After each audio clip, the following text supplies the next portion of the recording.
दोस्तों, चीन भारत जंग में नए प्लेयर की गलत वक्त पर एंट्री। मैदान जंग में आते ही चीन ने परखचे उड़ा कर रख दिए। दुनिया के जदीद ड्रोन बनाने वाली इसराइली कंपनी पर पहाड़ टूट पड़ा। कमज़ोर और डरपोक भारतीय फौज की मदद को आने वाले इसराइल को अब तक का बड़ा धचका लग गया। इसराइली वज़ीर-ए-आज़म का मोदी को ऐसा पैगाम के सुनकर पूरा भारत कांप गया। दहशतगर्द इसराइल के जदीद तरीन ड्रोन भी चीन के आगे ठूस हो गए। नरेंद्र मोदी को पहले हाथ ही अरबों डॉलर का टीका लग गया। भारतीय आर्मी चीफ भी मोदी की गलती पर आग बगोला हो गया।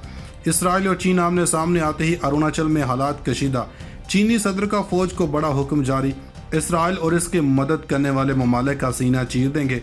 चीन की सलामती का मसला आते ही एटमी प्लांट भी एक्टिव कर दिया गया।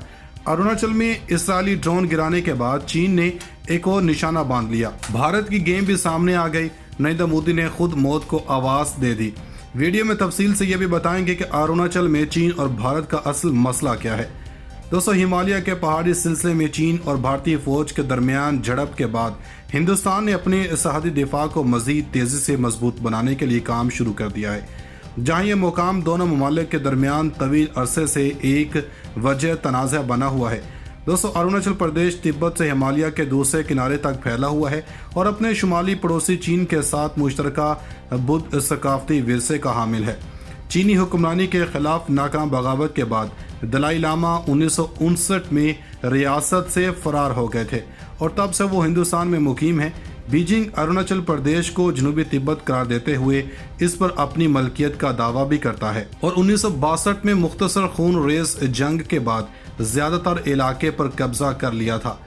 2020 के वस्त से दोनों मुल्कों में कशीदगी में एक मरतबा फिर इजाफा हुआ, जब दोनों मुल्कों की फ़ौज में हाथों में होने वाली झड़प में कम अज़ कम 20 हिंदुस्तानी और 4 चीनी फौजी हलाक हो गए। दोस्तों, हर फरीक मामूल के मुताबिक अपने अपने ज़ेर कब्ज़ा इलाकों में गश्त करता है। तहम भारत ने चीन पर सरहद के करीब मुस्तकिल बस्तियां कायम करने का इल्ज़ाम भी लगाया है। लेफ्टिनेंट जनरल मनोज पांडे ने गुज़श्ता माह खिते के एक गैर मामूली दौरे के दौरान सहाफ़ियों को बताया था कि हमने चीन की जन्म से इंफ्रास्ट्रक्चर में बुनियादी पेशरफ्त का मुशाहिदा किया है और इसकी वजह से हमने वहाँ फ़ौजियों की तादाद में इजाफा किया।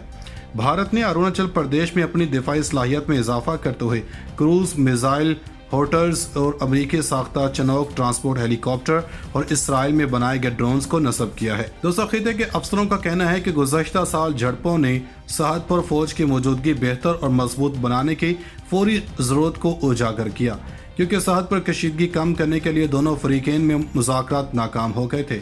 तिब्बत के करीबी इलाके तवांग में अमूमी तौर पर दर्जा हरारत नुक्ता इंजमान से गिर जाता है और ऑक्सीजन की कमी भी हो जाती है।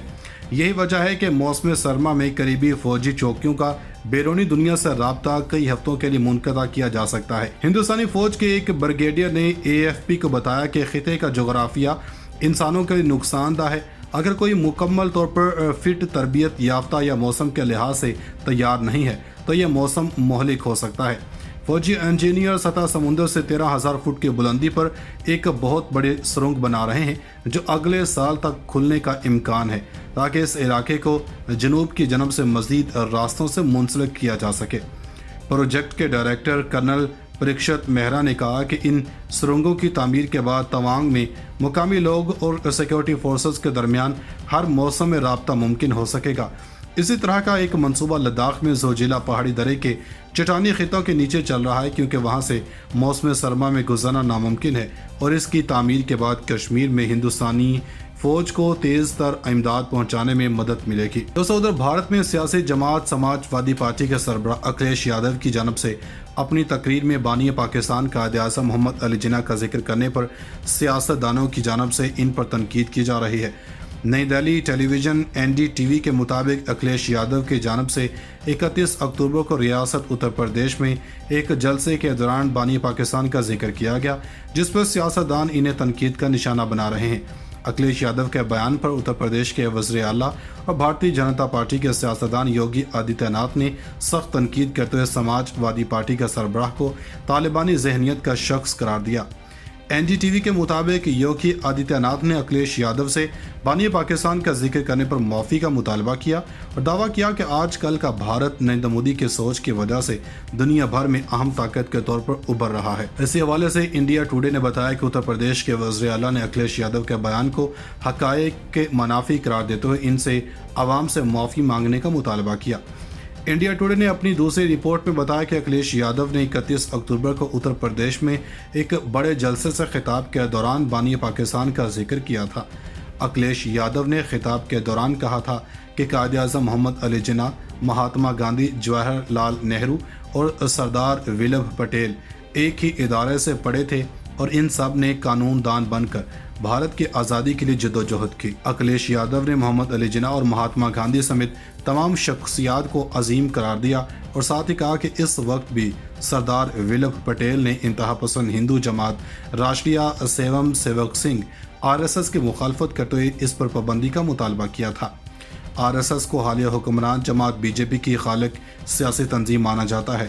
ٹائمز آف انڈیا کے مطابق اکھلیش یادو نے سردار ولبھ پٹیل کو طاقتور اور بہادر شخص قرار دیتے ہوئے کہا تھا کہ انہوں نے BJP کی ذہنیت کی کئی سال قبل ہی مخالفت کی تھی، تاہم اکھلیش یادو کے بیان کے بعد BJP سے وابستہ سیاستدانوں نے ان کے بیان کی سخت مخالفت کی اور ان سے معافی کا مطالبہ کیا۔ اور بھارتی جنتا پارٹی کے سیاستدان یوگی آدتیہ ناتھ نے سخت تنقید کرتے ہوئے سماج وادی پارٹی کے سربراہ کو طالبانی ذہنیت کا شخص قرار دیا۔ NDTV کے مطابق یوگی آدتیہ ناتھ نے اکھلیش یادو سے بانی پاکستان کا ذکر کرنے پر معافی کا مطالبہ کیا اور دعویٰ کیا کہ آج کل کا بھارت نریندر مودی کی سوچ کی وجہ سے دنیا بھر میں اہم طاقت کے طور پر ابھر رہا ہے۔ اسی حوالے سے انڈیا ٹوڈے نے بتایا کہ اتر پردیش کے وزیر اعلیٰ نے اکھلیش یادو کے بیان کو حقائق کے منافی قرار دیتے ہوئے ان سے عوام سے معافی مانگنے کا مطالبہ کیا۔ انڈیا ٹوڈے نے اپنی دوسری رپورٹ میں بتایا کہ اکھلیش یادو نے 31 اکتوبر کو اتر پردیش میں ایک بڑے جلسے سے خطاب کے دوران بانی پاکستان کا ذکر کیا تھا۔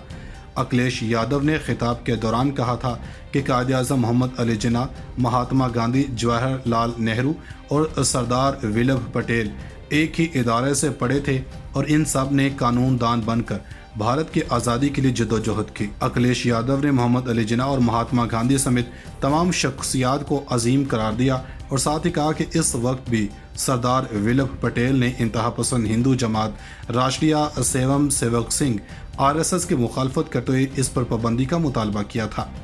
RSS کو حالیہ حکمران جماعت BJP کی خالق سیاسی تنظیم مانا جاتا ہے۔ ٹائمز آف انڈیا کے مطابق اکھلیش یادو نے سردار ولبھ پٹیل کو طاقتور اور بہادر شخص قرار دیتے ہوئے کہا تھا کہ انہوں نے BJP کی ذہنیت کی کئی سال قبل ہی مخالفت کی تھی، تاہم اکھلیش یادو کے بیان کے بعد BJP سے وابستہ سیاستدانوں نے ان کے بیان کی سخت مخالفت کی اور ان سے معافی کا مطالبہ کیا۔